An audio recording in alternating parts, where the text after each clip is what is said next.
had this title on his mind. Nakamura, you can't believe every word he says.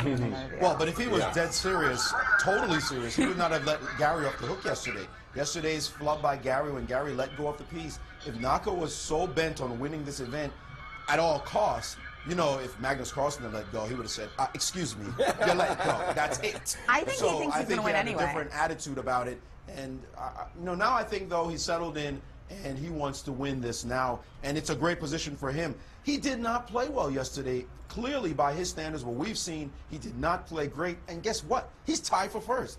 What happens if he brings his A game today? Well, I think he'll run away with it. What if he and Gary bring their A game? Then we're going to see some absolutely brilliant defense by Nakamura, some quick play, and of course just sizzling openings and conceptions. But that's what Nakamura, I think, has that. You also see in Caruana just incredible defensive skills in blitz. Absolutely, no question about it, Jen. Well, all of these players are just, what can I say, the best of the best. And Gary, like you say, is analyzing, getting prepared, and Maurice and I will recall, of course, when Gary takes off his watch, he came in, which he has done earlier, he came to play. And when he put the watch on, it meant the game was over. And there they're off. And it looks like he's playing a modern. Perk defense. Wow, Gary, and it's a transpose to a King's Indian after this move C4. Strange that Wesley didn't go for some other lines. And it hasn't. Bishop G4 by Gary, taking the position into original lines. This move, not the common move. This was a favorite opening. I used to play a favorite defense. I would play in this position knight c6.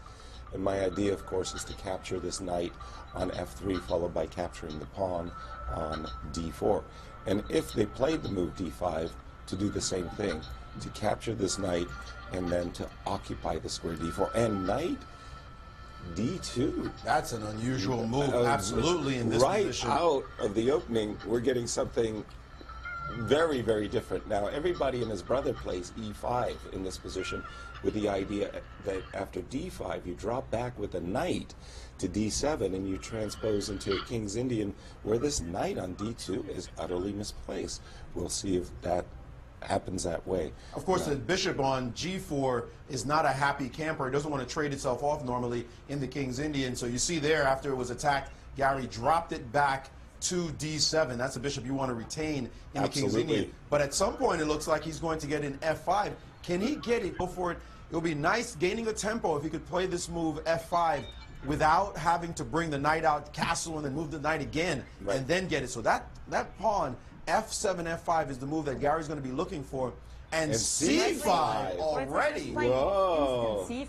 C5. With the idea that if you take, we can play knight C4, start ganging up on that e-pawn. I love that move. Trying to throw Gary off right away in the opening, and Gary realizes it. Yes, he gave me the pawn. He's doing what I would. And play f6. Just throw down the challenge. You're the one who sacrificed the pawn. Let's see how it goes. So now if we play d6, you just put you can just go knight c8. Knight c8 looks fine. I think you want to go knight c8 because if you go knight c6, we can take on c7 and play knight d6 check anyway. That might be that strong, actually. Yeah, exactly. Might not be that strong because at the king e7, your knight will have to leave. And the knight will come back. So well, Wesley, I have b7 though. Well, I think Wesley's just going to play bishop e3 and slow play it. Yeah. Like as a pawn sacrifice. Right, and then we have b6 in the cards anyway. Exactly. Yeah. That's exactly right. So. But hold on a second. In this position, b5 is an idea. He has played d6 and knight drop back to c8. So we're seeing this critical line: d6, knight drop back, and now the move bishop to e3. That is an interesting variation. The point being that the knight on g8 cannot get in the game, and white is threatening the pawn on c5. The question is, what if b5 right now? Now he's played b6, being very solid. b5 didn't lead anywhere, but this move b6 after castles, white is way ahead in development. Black has to figure out how to unravel his pieces. Well, it's very simple, Maurice. You just play knight h6 in such positions. You bring your knight to f7, and you quickly, and I mean quickly, get your king out of the center.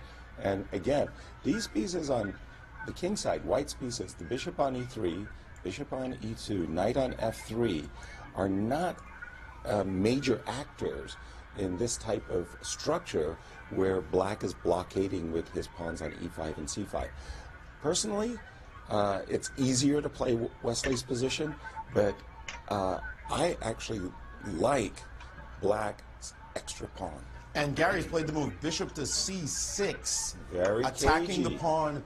I like that move too, attacking the pawn on e4, as well as now threatening the pawn on d6 3 times. That's right, and stopping any kind of little ideas like queen d5 that we might have in the position. Right. So now The Indians are giving takes on c7 Yeah. right now. After all, that pawn is hanging, and he has to take and capture back by Gary. And now the move b4, Wesley insisting Whoa. on playing incredibly sharp chess on every move, and Gary shaking his head because Wesley will not let him develop any pieces without aggression on the board. That's and right. Now he just can't develop his knight because c5 is hanging, but if he takes on b4, then a rook will go to c1, and that is his plan. Wesley, on every move, it looks like Wesley's intends on opening up the game, playing gambit chess, and forcing Kasparov to think, and Kasparov boldly just taking the pawn anyway. That's right. Well, the capture did in fact occur, and now rook to c1.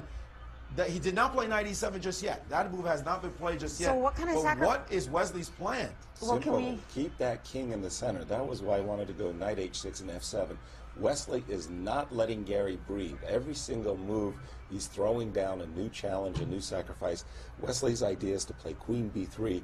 and he's done that. And knight e7, queen b3 is on the board, so you don't want to castle right now because of a horrific discovery by that knight. Exactly. The queen on the long diagonal, preventing the king from castling. How will he get out of the center? That is And that the is Indians, by the challenge. way, are giving a huge edge to white right now, saying that Wow. white is crushing black by a full piece, according to the Indians, because the black king is stuck in the middle of the board. h6, that's What? not making any progress H6. in this position. Well, h6. how do we build up the position as white? We could just Just play rook to d1, Rook or to d1. I like that. just play rook d1, and at some point, you got to be careful about us removing the knight from c4 and sticking a bishop on b5. That is absolutely right. This position is huge for white. Full compensation for 2 pawns down. 2 pawns down. And He rook needs to play the d1 move, was rook d1. played. But the question is, I'm trying to get into Gary's head. What was he thinking about with this move h6? He can't be thinking about playing f5, opening up the position to Oh, the no, better that would be army. death. No. So what was? Well, he's played b5 here. b5 now on the board. The Indians give that as Can we totally play lost. Knight takes Knight e5 takes and bishop e5. b5. Bishop beef. What is this about? Wow. More sacrifices. The Indians, Every the Indians single- gave knight a5 is completely crushing, but this is bad as well. This is also bad. That c6 We're bishop. threatening bishop c6 and queen e6 check. What about just queen e6 right now as Exactly. well? Everything is bad for him. He just played rook to b8, forcing the trade. It looks like queen e6 won't work right now, but there's got to be a death blow. Well, you can take on c6 and then play queen e6 He's also. played But you just played bishop bishop a4, A4. renewing the threat. Wesley's playing incredible chess. Oh, That was yes. the Indians' first Unbelievable chess by first Wesley. choice so far. Gorgeous attacking game And he did it in blitz. seconds. It's just astonishing the way he's completely dismantling Kasparov in this game. He is playing just sacrificial chess. He's playing the style of Tao. You're looking at this right now. Beautiful. Fantastic game so far. This is and Gary awesome. I think Gary missed b4 because you can see as soon as the move b4 happened, he was already like, whoa, I wasn't expecting that. It's queen b7. He played It queen looks to like- b7 is queen on to the board. b7. Queen And- b7. Oh my not goodness. Rook b7. Rook c6 Rook c6 is and queen crushing. e6 check, Rook yeah. c6 is just, if he finds that, this is I the just other updated game, my board. which is not nearly as exciting He's as going this to one. find rook c6. Will queen he find e6 it? check. Rook c6, Guys. and bam, there There it it is. is, yeah. Wow, Wesley so playing one of the brilliant. greatest man. blitz games I've ever And now witnessed. he's played bishop c5, and he's just threatening bishop takes c6. This is I like mean, bishop takes 6. Morphy This is versus the unbelievable. Duke. This is unbelievable chess. This is one and of the Gary greatest- knows it now. He's completely busted.